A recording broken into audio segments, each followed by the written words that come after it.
Wait. They do. Fly ball left field, tagging from third is Suarez. Goodell comes running in. He's under it, makes the catch. Here's the throw to the plate. It's in the air. He is out! Cameron Rick hangs on! Oh, man, what a play!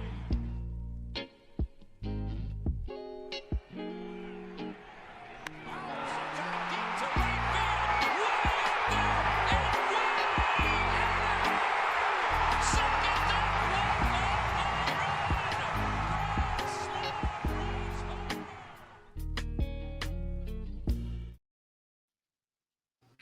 Well, it's obviously been a while since we got together.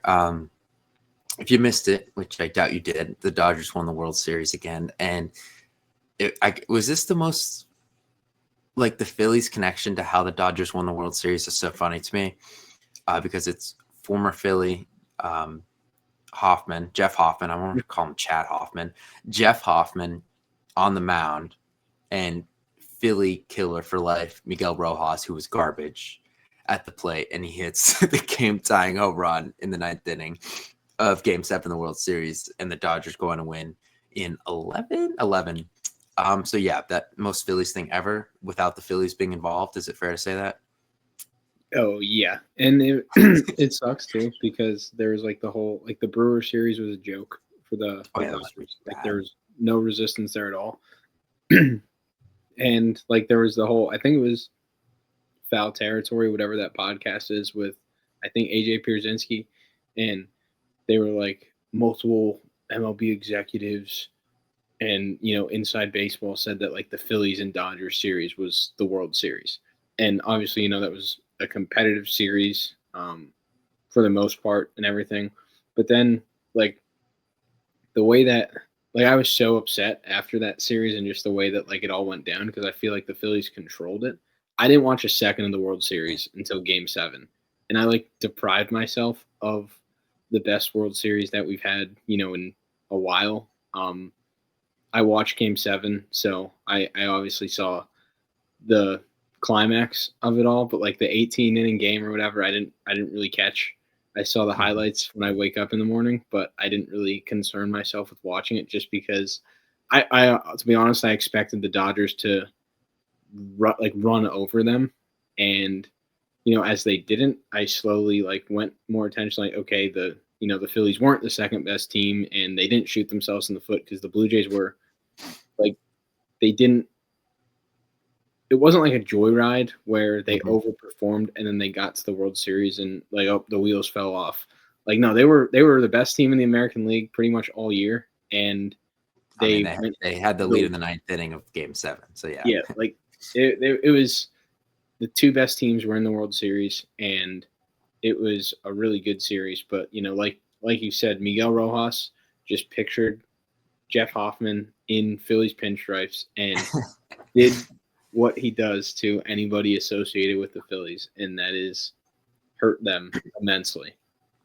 Yeah, no, for sure. And I don't want to spend too much time on this, but I will say the Dodgers defense in the ninth inning of 6 and 7 was absolutely ridiculous in both of those games. More impressive than the offense that it took to win those games in a sense. Man, they should have lost that in both of those ninth innings with their, season on the line, and came up clutch with big defensive plays. So, that was impressive, I will say. But we're going to get on to how maybe the Phillies finally break through into the World Series and win one for the first time since 2008 in this episode.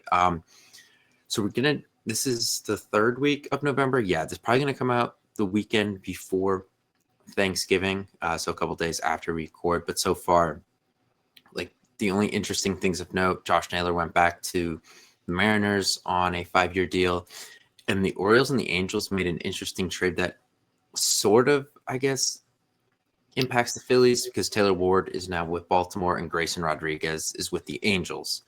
Taylor Ward was kind of a target for the Phillies as they try to get some right-handed bats in here. So only two things of note really so far, but that's that. We're going to do this a little differently. instead of just throwing a bunch of like random numbers and stuff at guys, we're just going to kind of go position group by position group and talk about what we think on opening day. That starting group, or not even that starting group, the group as a whole, because, bench players, but we're going to take a look at what we think it's going to look like. And I guess the easiest one to start with would be starting pitching, so we might as well just get it out of the way. 4 out of the 5, we think Zach Wheeler is healthy, so let's say 4 out of the 5 are locks, and that would be Wheeler, Sanchez, who was unanimous number 2 in the Cy Young voting, by the way, Nola, and Luzardo. So 4 in stone. 5, what I like? I'm pretty comfortable in saying that I think 5 is someone that's already in the organization, because Painter and Taijuan Walker are both there, but there's also a scenario where both of them are traded this offseason. I don't think they want to trade Painter, but let's probably talk about this with the position groups later with the offensive guys. I'm not going to rule out, I said Nick Martinez, like a swing guy that can start if they need, if Andrew Painter's not ready to go at the beginning of the year, and then can be an impact guy in the bullpen. Now, Nick Martinez accepted the qualifying offer last year, I think, and made like $21 million. So I don't know if he's expecting that again. I would clearly not give him $21 million. But if you could find a guy in like the $8 to $10 million range who could maybe start 10 games for you and then come out of the bullpen in another 40, that's someone I'd look at. Yeah, I had a lot of those names written down too, in terms of like Nick Martinez. I looked at like the Griffin Canning type, who was really good last year until he got hurt. I don't know when exactly he'd be back. Another guy that was interesting, like a high pedigree guy. He's been hurt a ton, had a really bad year, but he'd be super cheap. And I'd be curious to see what like Caleb Cotham would do with like a Dustin May type that has really good stuff. He'd probably be like Spot Track had him like less than $3 million. I think it was like 1.5 or something. So super cheap. I was kind of operating like, okay, what does like the opening day, like what does this offseason lead to on opening day? And I think like Wheeler is not going to be ready for opening day.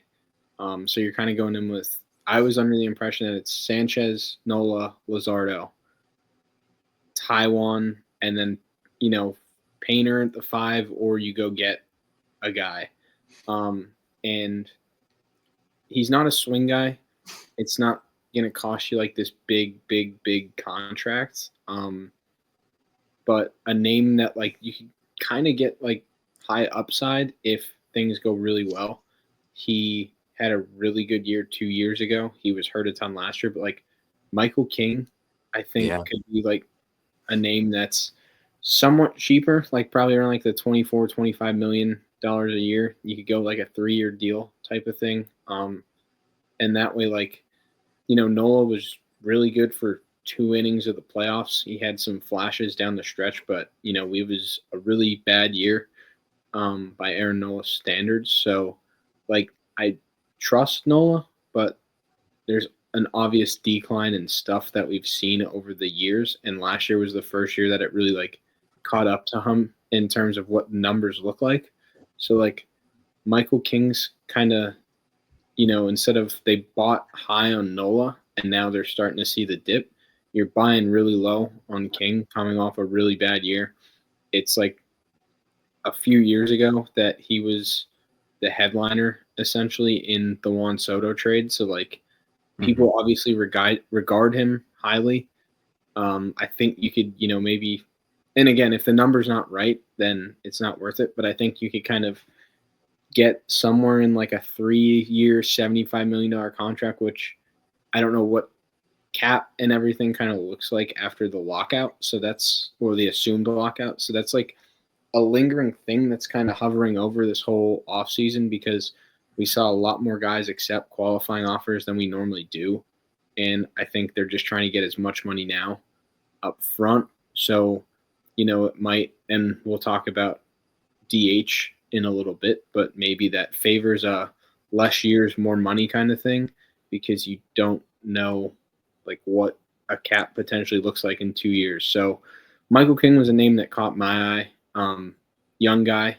So, if kind of like a Luzardo thing where if things go well, you can talk extension down the road once the dust settles on, contract structure in the collective bargaining agreement. But he's got really good stuff.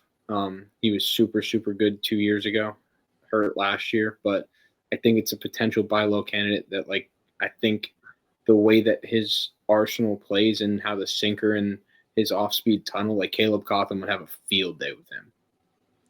Yeah, that was a name that I looked at too. There's a lot of guys, because I think what we saw with the Dodgers in the playoffs too, the versatility of guys to start or come out of the bullpen is very important the deeper you get into the playoffs, because you kind of need guys to pick up multiple innings. So bringing in someone like that is worth it, in my opinion. Now, obviously, cost is going to be a big thing, because as we're going to get to, they have to spend on this lineup to an extent. So I don't know how high up the chain of these available guys they're going to go, but I do think someone is definitely going to be in here to fill some kind of void, just because of the unknowns with Painter and Wheeler. So yeah, I think King would be towards the top of that list maybe, but definitely someone to keep an eye on. Let's keep with the pitching. So bullpen. We know Duran is closing. Jose Alvarado is back. I know a lot of people were like, nah, screw this guy. You can't. For that price and his talent, I know it wasn't pretty when he came back. I think a lot of that is not doing anything for 3 months. You have to bring him back. I don't know, like Kirkring to me, like obviously he's a young, controllable pitcher who does a lot of nice things. You just hope that wasn't his Brad Lidge moment in Houston, where there's like no coming back from it. That worries me, but you think he's there. Strahm and Banks are also under contract, but then that report by Matt Gelb comes out that teams are interested in the Phillies lefties because there's not that many lefties bullpen arms on the market this year. Well, if I'm the Phillies and all these teams need them and I have them, I think I just keep them. What the Phillies, I think, need to do, I don't think this, they have to do this, is get a little more powerful from the right side in getting to Duran. There needs to be more swing and miss. The days of David Robertson, who was fine when he was here, that stuff's got to go. You got to get guys in here that are throwing upper 90s and have K rates over 30%. I just think you have to find more of those guys. And I think there are a decent amount available, but I got to get at least one, I feel like, this offseason. Yeah. In terms of the lefties, it is nice going into an offseason, like knowing who your closer is and not doing this whole $10 million experiment on a closer. And you could kind of get like 2 $5 million guys to try and fill that 6th and 7th inning void. And if your 6th inning guy that you sign messes up as opposed to your 9th inning guy, it's a lot different in terms of like impacting wins and losses. So it is really nice to have kind of that anchor in the back end going into a season for once. As far as the lefties, the trade interests go, like Alvarado, no, unless you get like a King's ransom, like that stuff, love him or hate him, the way that his stuff plays when he's right, for that cost on a 1-year deal, like it's a no-brainer in terms of keeping that around. Banks obviously was really good last year, exceeded expectations by a mile. Team control until 2029. So there's, that aspect. Is it a sell high because you don't know what it looks like down the road? Or is it this guy has 4 years of team control, there's not a lot of lefties on the market, keep him? I'd probably lean keep him just because of the shortage of lefties, and it's tough to beat 4 years of team control for him. So I've never seen if teams are actually interested in him, I've never seen like a more obvious sell option than Matt Strahm. Like, we talk about how Nola's stuff is declining. Strahm's is kind of declining at the same rate. He's still effective, but like you were saying with the 30% K rate and like all these velocities and stuff juiced up, like Strom, I get it, extension's a thing, but he hits like 93 at his best, and he gets dead arm like at least twice a year. So, like, if in Gelb's article, like he said, the lefties are drawing interest, and then specifically like later on said Matt Strom. Like, if that's the case, I'm doing it. I think like they talked about selling off their major league roster to get like back, like not back end, but like middle prospects to kind of replenish the farm system. Like I was just looking around. I know he started his career in Kansas City. They were linked to Kansas City with Bohm and Castellanos last year. I think they were also interested in Strom. It might have been them mentioned in the article now as well. I just saw a name. I was looking at it. He's a prospect. He didn't have a ton of innings for them in the majors last year, but he had some, and the numbers were good. So, like, I don't know in terms of, like, what they have. They still have Estevez, so they have, like, a decent bullpen in terms of righty contingents. But this dude, Luinder Oliva on the Royals, he's, like, their 14th or 15th ranked prospect. I feel like that's a reasonable kind of range for a solid lefty in the pen. You might even be able to tack on a little bit more. The Savant page is really, really interesting. A lot of red on it. So, like, I feel like maybe like an intriguing high upside bullpen arm for Matt Strom. I'd sign up for that 10 times out of 10. I just kind of went to the Royals because I know that's a name that's been thrown around. And then, like, looking at the free agent market as a whole, there's not a ton of, like, you know, the Helsleys, even though he wasn't great for the Mets, Suarez, Diaz, like all the high profile names are righties, but like Drew Pomeranz had a really good year as a lefty. Caleb Thielbar had a really good year as a lefty. Danny Coulombe had like good years or a few good months early in the season as a lefty. Like, there are buy low options as a lefty. Like Brent Suter, Harper just stands there like a statue that at bat. So, like, there are like intriguing or funky options as a lefty where, like, say, and again, I keep going back to, I know Middleton or Dombrowski in his press conference said Middleton's kind of giving him freedom to match the cap from this year, which I don't think a lot of owners are going to do. But, like, if you're trying to, like, not penny pinch, but rearrange some things, getting off Strom's $7.5 million for a declining option. I know it's only 1 year, but, like, he's clearly declining. And then mixing and matching, like trying two lefties at $1 million or, 1.5, 2 million each and picking one that works. Like, get off Strom. You have that flexibility to take a few flyers on guys who had good years this past year. Like, I think that is a good way to go about, like, kind of rearranging this bullpen. Yeah, and I will say, I know this a while ago now, but Strom did make some comments that pissed off Dombrowski about the pitcher fielding practice, and Dave pretty much said, well, we were doing it, he wasn't, or something. So he's not in the best of graces right now either. So I do understand why Gelb kind of would mention him a little more than the other ones. But yeah, I think, though, they have to find the proper bridge to Duran from the right side. I think fairly confidently we could say Alvarado from the left. But you got to find someone else. And would Devin Williams accept an eighth inning role? Would Russell Iglesias at this point in his career accept that? He probably should, considering how bad he was last year. Yeah. Helsley also coming off a bad stint with the Mets. Like, his closer status is gone. There's a few other guys like his is really gone. Robert Suarez kind of did it for the second half of last season. You don't know what that looks like. Kyle Finnegan. No, never mind. I take back Kyle Finnegan. We've been in too many trade rumors with him over the years, and he's been terrible against us. I don't even want to mess with that. Pete Fairbanks. Yes. There's a couple options there to kind of be a solid ninth inning or an eighth inning bridge to Duran. So I don't think the bullpen's screwed. I also think the internally, they're going to get some guys that come up here. I know they talk about McFarland a lot, and we need to remember that they drafted 7 straight college pitchers. some of these guys might get fast tracked and be an option in the bullpen. So I think if you can lock down like 5 guys you like and then throw in some of these internal wild cards, that also could work. So that's something else to keep an eye on. I think if they have to go cheap towards the back half of the bullpen, they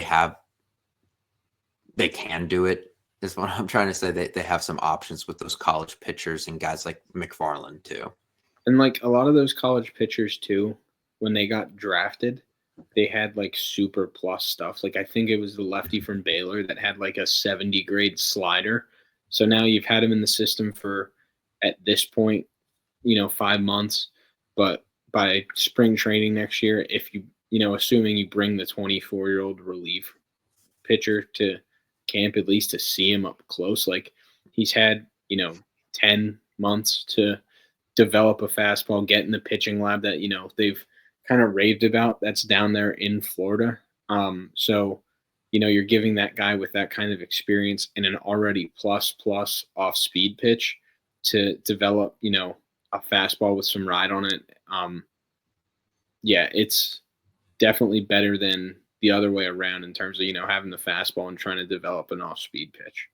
Yeah, for sure. So I do think then you kind of focus on getting 5 or 6 guys you super like on major league contracts, and then you fill around with these younger guys and see if a couple of them can stick for you. So I don't think they're totally screwing the bullpen, but adding another righty that can strike out guys is priority number 1 for me there.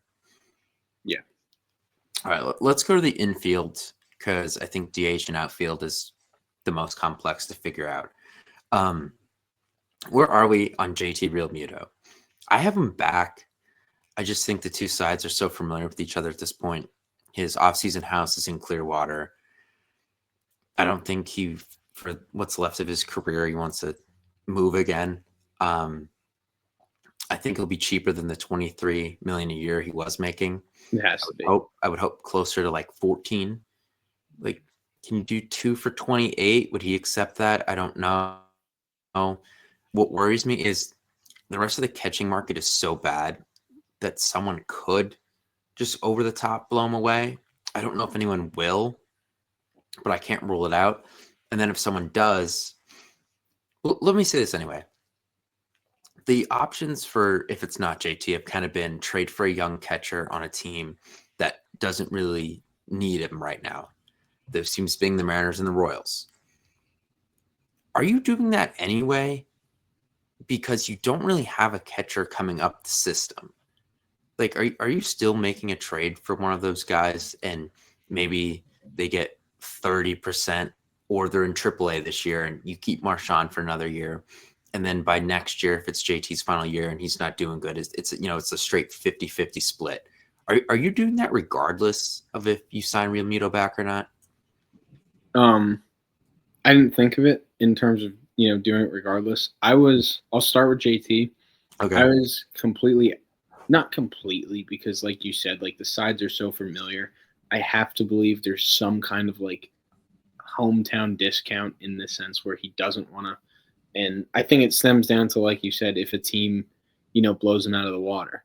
What does blow him out of the water look like? Because Jeff Passan, 350, like 3 for 50. I'm not going anywhere near that. Like I don't know if I do 3 for 40. I don't think I do. So like I think it was Passan's article today. I forget. I read 2 free agent articles this week. One was a Buster only one and one was a Passan one.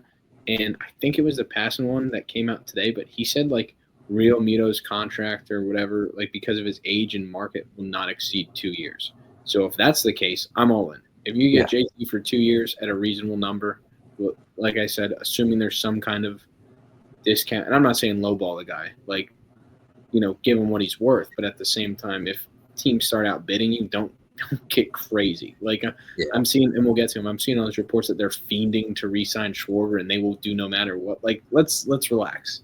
Yeah. But like with the way the catcher position is right now, like you're probably going to have to go over a number than you want to get JT. But if it's 2 years, I'm comfortable like exceeding a number by a little bit.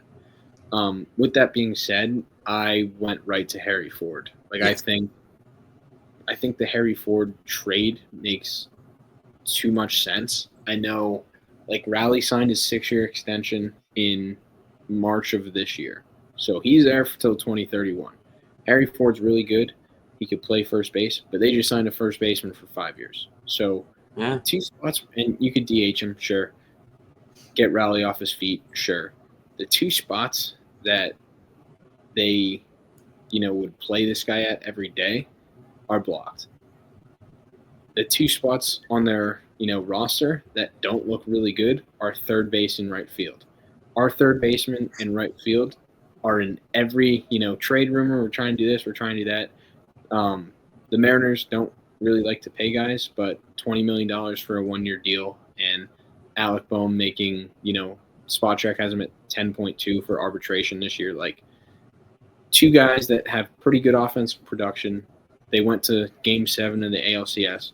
You're replacing like 2 no names in that lineup with 2 guys who are, pretty competent for $30 million. And I threw in, Harry Ford's a really good prospect, and you're sending them 2 rentals at high money.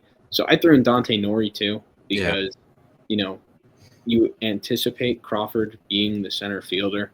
And even if he's not, him and Nori are the same profile, and Crawford's just better. Yeah, we've talked about this a lot. Yeah. So, like, I'm comfortable giving up the number 6 prospect in our system, tacking him along with that. That way, if Nori continues to improve, like he had a really good Arizona Fall League so far, like if that's the case, when Castellanos' contract is up, maybe Nori's the right fielder in Seattle. Like, you don't know what that looks like, so you're kind of giving him that too. And I'm getting Harry Ford from Seattle. Maybe you tack on like another low-level Seattle pitching prospect along the way that intrigues you. I don't know what the trade looks like, but I looked at the Mariners' depth chart. The majority of their team's pretty good.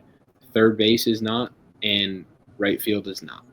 So I just thought that was a match. And, like, the Royals would be great if you could kind of work something out where you're giving them Strom, like I mentioned earlier. But, like, Salvador Perez is pretty old. Yeah. They do have 2, though. They have 2. Yeah, I was looking at Jensen. Okay. But, like, I don't know. I like Harry Ford better. So I kind of went that route just because I thought the positions, if we're trying to trade from our major league roster right now, lined up better.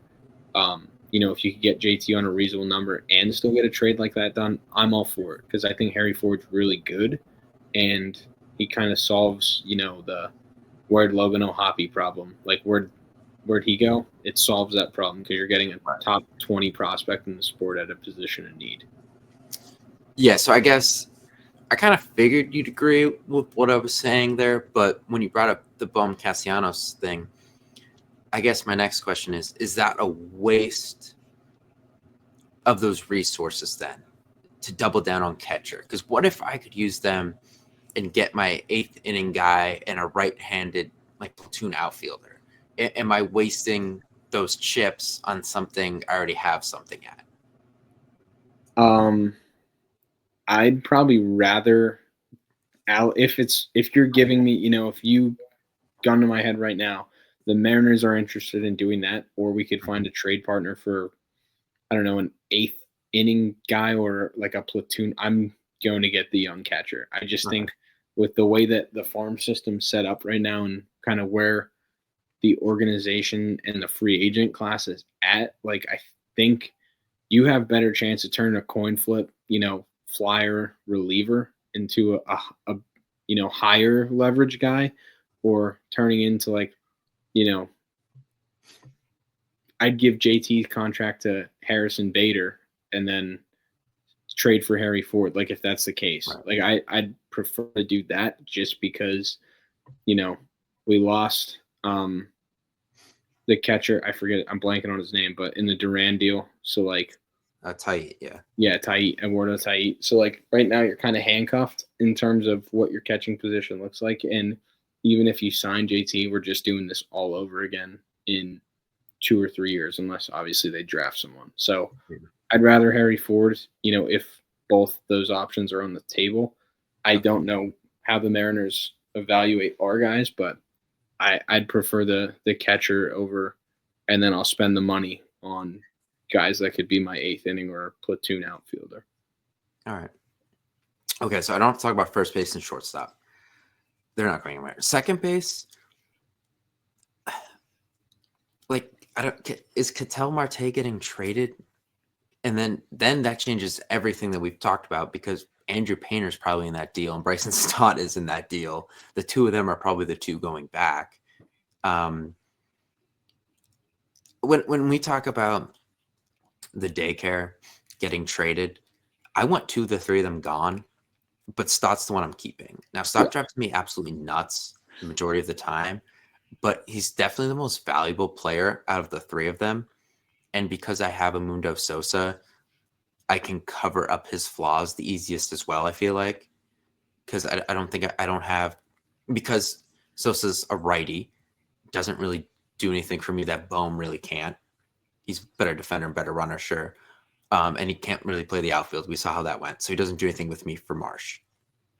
So I think because I also have the best cover-up for his flaws is why I want to keep him. So I'm in on keeping Stott. I think you're making more problems than solutions with trading him. Yeah, no, I agree. I'd love Ketel Marte just because, like, you know, in a blanket, what he'd do to the lineup would be crazy. But yeah, him and Turner at the top there would be something. Like, if you do that, you are running into like 2013 disaster levels of this organization in 5 years is going to be, you know, we've talked about the daycare for 4 years. It will legitimately be like the retirement home because everyone's going to be so old. You're going to have no like young contributors, and it's going to be impossible to build a roster because you're going to have everybody on these contracts or these extensions, and you're not going to have anybody on this team control, you know, rookie kind of contract thing. So I think it just handcuffs you in so many ways that, you know, while it would be worth it, if you don't win it in 2026, then you're in big, big trouble. Yeah. You know, whether – and I'm not down as much as, you know, some people are on Painter after last year. But, like, you know, even if he's not, you know, completely who we expect him to be, I think you're in better shape than if you're relying on Aaron Nola to be your 1 in 3 years because Wheeler retired and you traded your pitching for Ketel Marte and didn't win. So, like, I'd love Ketel Marte. I just don't see it happening. I don't think it makes sense. Yeah, I just think with the other needs you have, it's not something – like I said, you're just making more problems. So let's go to third base, which is a problem. Alec Bohm probably should have been out of here last year. They overvalued him and didn't get anything for him. Which one of those Mariners starters do they want? Do they want Kirby? They wanted one of them for him. They might have asked about Brian Wu. It was one of them. I don't. And they also Castellanos and Bohm for Kyle Tucker. Yeah, that was funny. Anyway, I think they have a better sense of his value this year, and they know it's not great. But I think they also know it's probably time to move on. The interesting thing is it better if you think Aiden Miller is the third baseman of your future? Is it better to just keep Bohm, let him play this out? You don't have to put money in a third base then. Maybe Aiden pushes him by the end of the season and, you know, Bohm's a bench player. Maybe even, hell, you could trade him at the deadline, something like that. You know what I mean? And Aiden pushes him. Is that worth the risk? Or am I going after Alex Bregman and then Aiden Miller get ready to learn outfield? You know, like the third base thing's an interesting dynamic to me because I think there's short-term Bregman in there makes sense. Long-term, do I want to block Aiden Miller? Because as I've mentioned, that kid cannot play shortstop no matter what is said. The almost 30 errors in AA that no one speaks about. He's just not. And if I'm keeping Stott, he's not playing second. So there's short-term and long-term to that needs to be, you know, counted in, is I guess what I'm saying. Yeah, no, like in terms of like what the 2026 team needs, Alex Bregman is like perfect. But in terms of trying to run an organization, he really handcuffs everything. Like essentially what I said about Ketel Marte, but instead of like giving up resources to get him, you're blocking resources, which I guess, there are ways to work around that. But like I don't think they'll do it as much sense as it makes for this upcoming season because like they've talked about giving Aiden Miller a chance. Like you said, Turner's at shortstop, and even if he wasn't, Miller has not been particularly good at shortstop, despite like the one diving play that the Reading Phils tweet about like once every other week. Um, and I think they kind of knew that when they drafted him. Like the bat definitely profiled out of high school to a corner guy or a corner outfield guy. Like in some sense, there's a lot more power there, but I don't think anybody really anticipated how his profile would shape out in terms of 50 stolen bases. Like he is a burner. I don't think anybody really saw that coming. Not that third baseman can't run like that, but I think we went from the draft profile of being a power bat, and now we're kind of seeing that shift to the power's still there, but it might be a little bit more of doubles power and running. So like kind of what Trey Turner has transitioned to, obviously not on that scale yet, but the glove is just not good enough. So second base is blocked. You're going to have to try him at third base if he stays here. And with the trades that they've seemingly passed up, not including him in, and it being like year 3 of him surviving the trade deadline, like he's staying here. He's not going anywhere. So I don't know if he breaks camp. I'd say there's a 95% chance we see him at some point this season. So Bregman doesn't make sense if that's the case, and it seems like that's the case. So I don't know if you hope that Miller breaks camp as the third baseman, and if not, whether Bohm's still here or it's Edmundo Sosa's job until Miller's ready. If you sign a 1-year guy, and then if Miller starts, raking in the season, whether he's in, did he finish last year in Lehigh Valley? Yeah, it was like maybe 5 games. Yeah, like that last week where Reading ends. But if you sign a 1-year guy, Miller's playing well, you come up, you let him play every day, but then that 1-year guy's kind of your utility guy, which, in my mind, a name that I looked at, he had a pretty good year last year, Yohan Moncada, switch hitter. Yeah, I'm looking at him, yeah. Let him, Rengifo, yeah. Had a decent year. So, like, he's played second in his career. He's played third. Never really been a shortstop, but then that way you could kind of have him and Miller rotate, have Sosa mix in at third, let Sosa or Moncada kind of be the primary backup second baseman. Like, if Bohm's not here and you want to ride with Sosa / Miller, your infield signing, if there is one, should be a guy that can play multiple positions. Don't be like, we need this third baseman because Aiden Miller's not ready. No, get a guy, like you said, Rengifo, Moncada, like somebody who can kind of plug and play.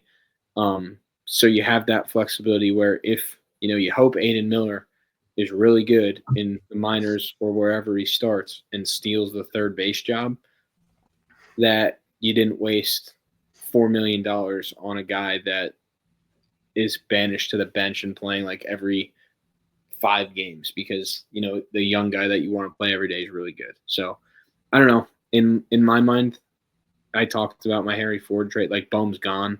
I think, like you said, that ship has run its course here.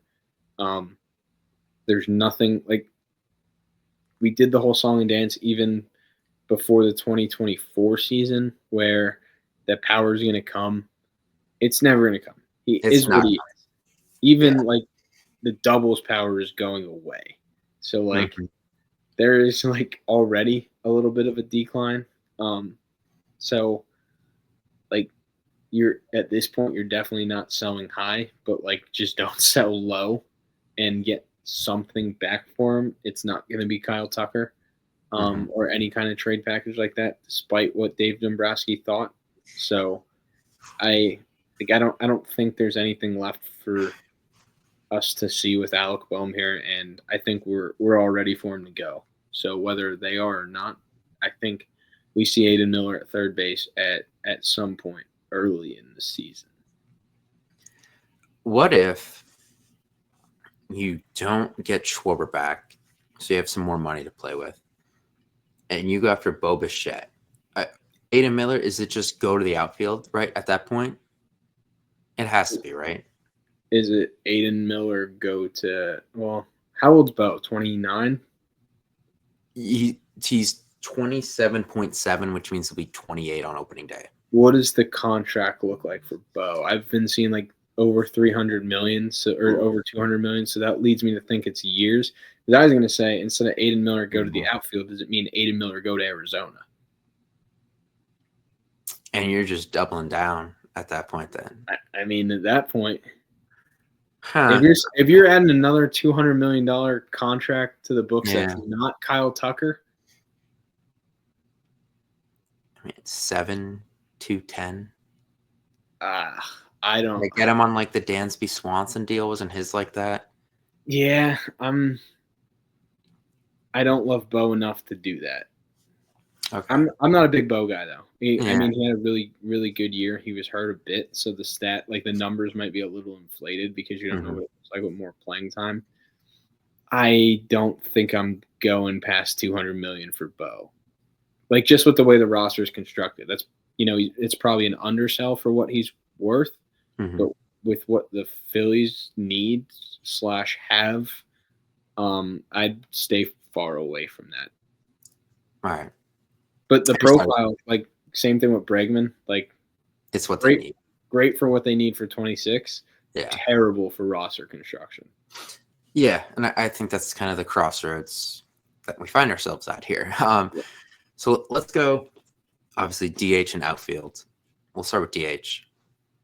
They want Schwarber back. I think we're both on the same page with this. We want him. We'll take him back. I am not in the business of really breaking the bank for him. I know the amount of power he brings, but if I could get some position flexibility at other positions where it allows me to bring in Kyle Tucker and maybe Alex Bregman, like or Pete Alonso, if there's some other things I could do that lengthens my lineup beyond one more guy. Because I really think they do need, like, you can't just say bring Schwarber back and that's the offense. Because we've been saying that even last year they needed another bat. So if I just bring him back, I'm back to where I was. Yeah. And then I'm trading Castellanos, Bone, blah, blah, blah, blah, blah. Realmuto's older. Harper doesn't look the same, et cetera, et cetera. Turner's older. So they need a bat in addition to him anyway, I feel like. I want him back. I don't know what his market is. I think that shit about the Pirates being involved is hysterical. I don't know. I'm very stuck on this one. I think he'll be back. I think they might overpay, which is a little unfortunate, I think. But I think he'll be back. But I just think that, honestly, you could do a little more if he's not back. Yeah, we're kind of on the same page. Whereas, and it's kind of been my theme so far, but whereas you wouldn't break the bank, I wouldn't add the years. If it meant overpaying up front, I'm in. Like, Okay. if I've seen a lot of like 4 for 140 or like 4 for 1, like anywhere between the 4 for 120 to 140 range. I'd sooner do like, and again, this is me talking as, in my head, why can't John Middleton pay 110% tax on a tobacco, net worth that he's got from his family that he hasn't done shit for? So, like, why can't he go over the third luxury tax? I get it. You have to reset it at some point, but like, I'd do 3 for 120 before I did 5 for 150. Like, I don't want to extend the years for that positional lock. Like you said, kind of the same thing where if I can do other things like a Kyle Tucker plus, I'd rather do that than go for Schwarber. But if you're telling me that I can chop a year off the contract for the same price, I'd do it. I just think right now, the money's not the issue on our books, and obviously we have a top 5 payroll in baseball. So it's not like, we have room to spend. Last year, our, payroll with the whole weird David Robertson prorated thing, like we were around 315 million, which is over the third tax. And with, the CBA looming, you don't know what that looks like, but this might be a case where, hey, guys took the qualifying offer to get as much money as possible now. You front load the shit out of Schwarber's contract, he might be more inclined to do that. It seems like he really wants that 4th or 5th year, but if you're throwing 40 million at him a year to just say you're not going to play the field once, go hit bombs, he might do that too. I don't know. Yeah. I just think this team right now, the problem is the years on the books, not the money. We've seen, in 7 years how good Harper's contract looks now. I'm sure in another 7 years, with the way some of these guys are trending, $40 million a year doesn't look like that much. So I don't know. That's just my thought process regarding Schwarber. But I also agree with you where if they can, Tucker plus other, impact player, I'd rather do that than lock up 40 million a year in the DH spot. But when it comes to the Schwarber, I don't care about the number in terms of money. I care about the number in terms of years, because I think, and again, actions speak louder than words. I think he's acted on it a bit, but like paying David Robertson $15 million last year, like John Middleton's shown that he's willing to spend money. So like, I think he'd be willing to outbid people in terms of money. I just hope it doesn't become like right now, that extra year that they tacked on to the Aaron Nola contract looks really bad. I don't want it to turn into that. I think, Schwarber's profile, we've seen power hitters age pretty well. Better, yeah. Like Edwin Encarnacion, Nelson Cruz, yeah. Yeah, like guys who do Schwarber's, like the true 3 outcome guys, like it's not like, and he hasn't, like his speed was still really good, but like a Trey Turner where the trait that he's kind of carried or hung his hat on was speed. What does that look like when he gets older? A guy who's 3 true outcomes at 29, he's still going to be 3 true outcomes at 36. Like it's still going to be a home, like the batting average might drop more. He's still going to give you 40 home runs. So like money, I'm good with. Years, I'd prefer to keep them lower. That's my thought with the DH. Okay. Yeah, and I think, one of Harper and Turner's going to eventually have to take that spot. So I don't know how long you want it clogged. Because those guys, you can't get out of those contracts. You know what I mean? So don't make another one. That is a problem. And, with the money, Castellanos, to some extent, comes off a little bit this year. And then in totality, at the end of the year, Walker comes off in totality at the end of the year. Zach, for as much as we all love him, that 40 million a year is only on for 2 more years. You're really only tied down to Harper, who at this point that's a good deal. Turner, who lengthwise it's probably not a good deal, but AAV it's not horrible. And then Nola, which is a disaster at this point. But outside of that, you're not tied into anything crazy. Now, Luzardo probably get an extension. Sanchez is on the greatest deal of all time. Yes. And then, after that, there's not a lot of long-term contracts at this point as there was in 2022 when practically everyone was on one. So, and there's some flexibility. The good thing about the Sanch contract too, he's through what, 2028? 28 or 9, yeah. So like he's 20. Is he 27 or 28 right now? I think he's 28. So like when that deal ends up, he'll be 32. So like, Wheeler's 34, 35 now. It's not like Sanchez is going to fall off a cliff after that deal. But then you could sign him to a similar length extension that you did with Wheeler, where it's like a 3 for 45, or God knows what the cap looks like at that point, 50, whatever. But like it'll be a reasonable deal year-wise where you're not completely handcuffing yourself with these like 13-year deals. And obviously the Harper contract's been, I'm not bashing that at all with 13 years, but I've kind of seen how difficult things have been in terms of crafting a roster around these big contracts. And it's not the money that's the problem. It's like, okay, we have to account for the money now, but also in 10 years when these guys are, older. So like, Right. I think that if you can start building contracts in like a 3 to 4 year window, like that's your best case scenario in terms of being able to retain rosters and successfully like build like windows to compete. Yeah. Okay, let's get into this bullpen because I feel like it's or outfield because I feel like it's gonna be the longest, and we kept it for last. Yeah, I don't like anything about it. Where do I begin? So Harrison Bader declined the mutual option. They have said that Justin Crawford will play a role. It sounds like not in center field though. They like him more in left.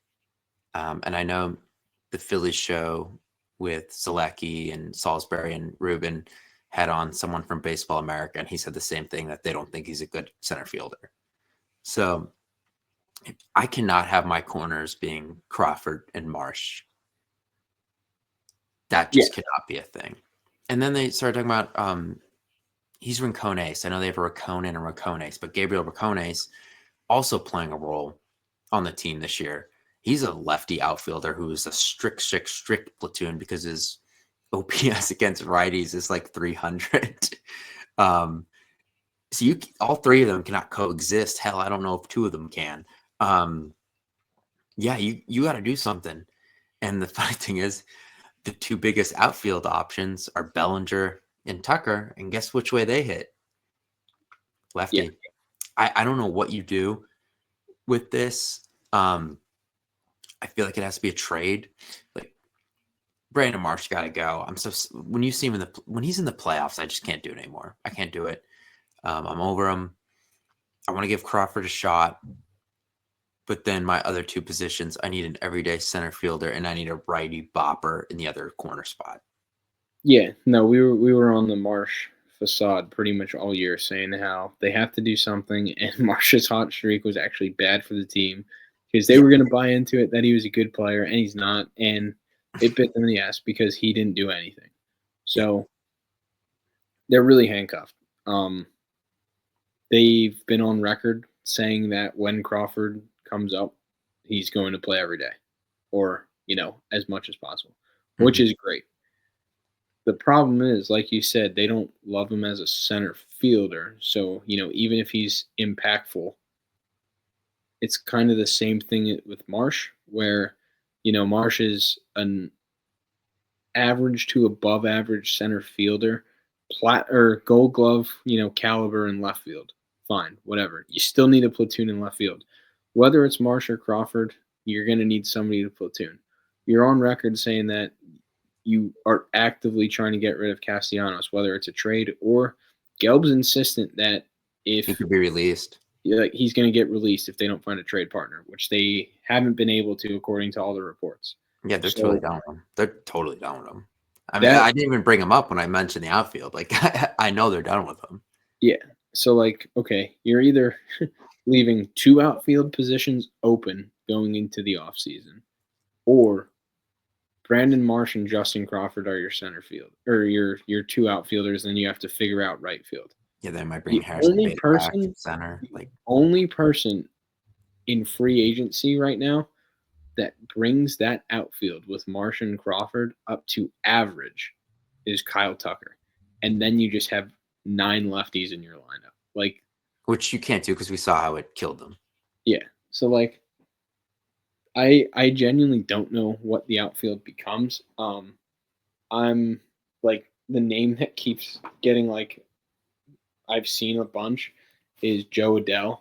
And, we're sitting here complaining about how the last highly ranked Angels prospect that we tried to do a reformation project on is costing our outfield. So Adell had decent power numbers last year. I'm not particularly keen to trading for him, especially because he has 3 or 4 years of team. It's literally, if we go get Joe Adell, it's deja vu. A failed Angels prospect with 3 years of team control. We'll be back here in 2028 talking about how we can get rid of Joe Adele because he's a net zero and we're sick of watching him bark in the outfield. So I don't want to do that. Obviously Taylor Ward is gone, and for the Grayson Rodriguez capital, I'm kind of happy the Phillies didn't do that. I don't know what I'm our surprised by that. I don't know what our equivalent would have been, but I feel like that was a high price to pay by the Orioles. Yeah. So I'm good on Taylor Ward for that, especially because he's like a rental. So yeah, I don't know. I was like searching Right. the People bring up Jaron Duran. That's another lefty too. yeah. It just seems like there's no righty outfielders that are like Byron Buxton. yeah. What's that? I don't know what that costs. Yeah, I know. So I know they brought up Painter. yeah, Wait, I'm not giving. I don't want to give them. I'm not giving up. Not Miller or Painter. Crawford for that. Maybe Crawford, but not the other two. No. So like I genuinely I don't know where you go with the outfield. The free agent class outside of Tucker's very underwhelming. It's a lot of You know, platoon guys. looking at Spot Track, if you look at the projected market AAV, Tucker's 40.2, Bellinger's 30.5, Schwarber's in the outfield realm, he's 25, and then it drops to 12, and that's Trent Grisham, who already accepted a qualifying offer. So like, and I mean Wait, I didn't even realize they offered him that. that doesn't control the market by any means. Like it's not like a free agent signing where it's like that shifts the market. But Right. Trent Grisham, according to Spot Track, based on production, his expected AAV was $12 million, and he accepted a $22 million qualifying offer. So like the Yankees, I don't know if they thought he was going to opt out or they actually valued him at $22 million, and if they do, that might be a problem for the market. But like, I don't know. It's Starling Marte has been really bad, but like, I mean, that's at that point you're looking at like righty platoon, like the third best righty on Spot Track in terms of projected market value is Tommy Pham. No thanks. Yeah, no, it's like Slater, Hayes. It's ugly. There's what's his name on the Ref Snyder on the Red Sox. Yeah, and with all those guys, you're keeping Marsh, and I'm not fond of doing that. I don't know. It's definitely, it feels like a no-win situation to an extent. Like I wish Castellanos just wasn't this bad. Yeah, but it's also kind of why I brought up like Aiden Miller to the outfield. Does that fix more? Like, because I could get Alex Bregman, who's a righty, great bat, in the infield, and then could I put Aiden Miller in the outfield? And I'm fixing more things by doing that. I feel like. I mean, he's super athletic. Aiden is, so like if he's comfortable doing that, it's a lot easier to learn outfield than it is infield. He's athletic enough. He's young enough that I think he could do it. Obviously you can't base it off of this because he's the 22-year-old that's trying to crack the big league roster, and he seems like a pretty grounded kid in terms of mentality, but like, does that rub him the wrong way because he's been on record? And obviously Turner for him complicates things because he's been on record so many times saying I'm a shortstop. You're not, at least not for 5 years, until Turner's speed falls off a cliff. So I don't know. Miller to the outfield would be great because then you could go get a Bregman, but I don't think they do that. I think they're scarred as an organization from Kingery. Yeah. So yeah, you're screwed at the outfield essentially, and there's no money signing that could do it. They've said they want to trade from the major league roster, so they're not going to gut a farm system for an outfielder. And to be honest, from what I've seen, there's no real like guttable worthy outfielders that you'd want to do it for. Yeah. So I mean, aside from Buxton, but at that point, like, I love Byron Buxton. It starts with Painter, and I don't think he'll be hurt by the second week, and you're like, what the hell? So yeah. They're gonna have to get creative. I don't know. I don't know what it looks like. It's not gonna be pretty, whatever it is. Yeah, no, that's kind of the point I was getting at. And it's kind of why I think you have to invest in third base, because you got to find production from somewhere, because it just doesn't look like it's going to come from the outfield. It has to come from DH. It has to come from third. It has to come from short. It has to come from first.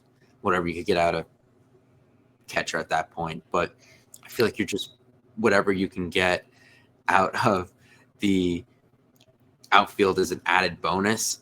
So you're kind of relying on that infield and DH spots to carry you, which is why Alex Bregman might have to be a thing, even though we talked about earlier how it's not a good idea. Yeah, no, I'm like thinking about what they're gonna have to do with the outfield. It just like I mean, One that's of them be a righty, like yeah. And can the righty that we signed the $20 million a year not suck? yeah, that's the other thing. Yeah, I don't know. We're gonna find out. This has gone on long enough. So whenever the Phillies make a signing, which I guess the winter meetings is in about 20 days from now, second week of December, first week of December, somewhere in there. But probably when we see some moves happen. But we will see the tender deadline's actually Friday. So there's some talk about maybe some little moves happening then, including maybe Alec Bohm, if they don't do anything with the contract. So we'll keep an eye on that. But we will be back whenever the hell something good hopefully happens, which who knows, that might never happen.